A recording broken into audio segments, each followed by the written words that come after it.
not so stuck on, okay, this is the way that I've been taught, this is the way that I should do things.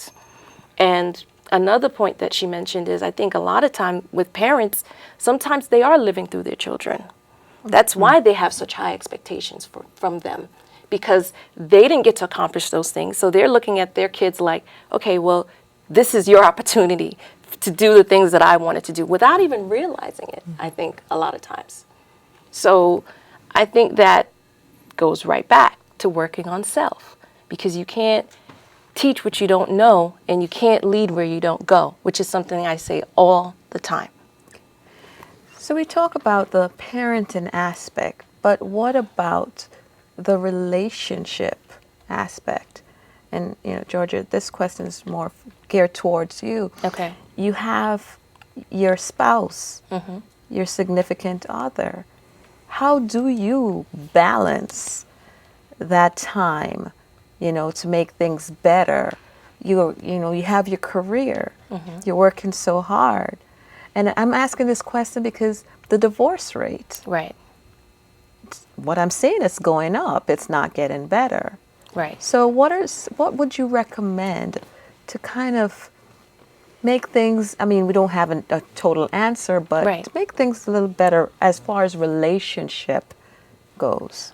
Well, and I can only talk from experience on what I do to help my personal relationship with my husband, and that's having a date night, because you have to have that time where it's just you and this other person, where you can, you know, talk about things, spend that time together, because I do have a busy schedule, and he does respect that, but I also have to make time for him to make sure that he understands you are a priority too.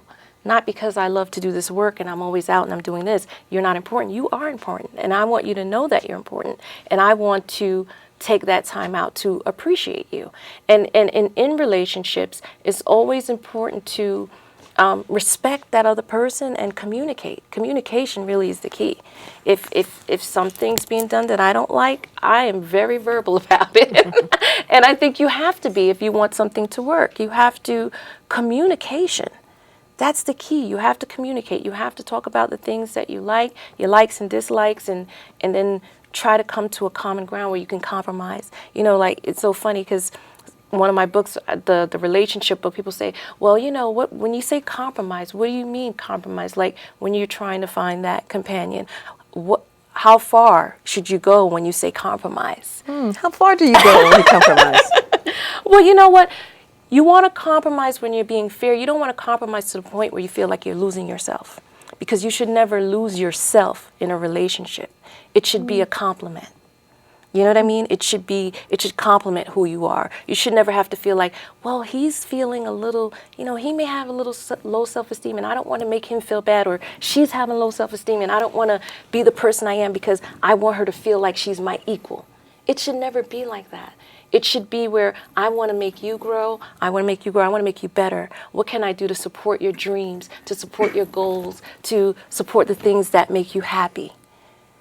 And that's key, and especially in my relationship, because my husband understands what's important to me. Listening, as we talked about before, listening to your spouse, your companion, your friend, listening, not always just wanting to get everything out, but listening to what they're saying, listening to what, sometimes people get upset at something and it's not really that situation, it's something deeper behind that that's making them react that way. So just paying attention to what you're saying to this other person and listening to what makes them unhappy and what makes them frustrated with you. Because I know, you know, when you're married, there's things that your husband's going to do that's going to get on your nerves. Because, you know, of course, mine that doesn't so I can't say a word.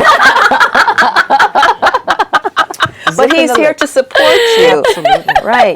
So you have that support, which is very important to Right. any relationship, to have Right. someone that says, Correct. you know, hon, Of course. we have this together. Right. We're working together. Yes. Yes. I feel that the work that I do with the parent-child also is about all of our relationships as well. Yes. So it's about bringing a consciousness into every relationship in your life. And consciousness inevitably means looking within. So I need to be whole. That's I right. can't look to the other to make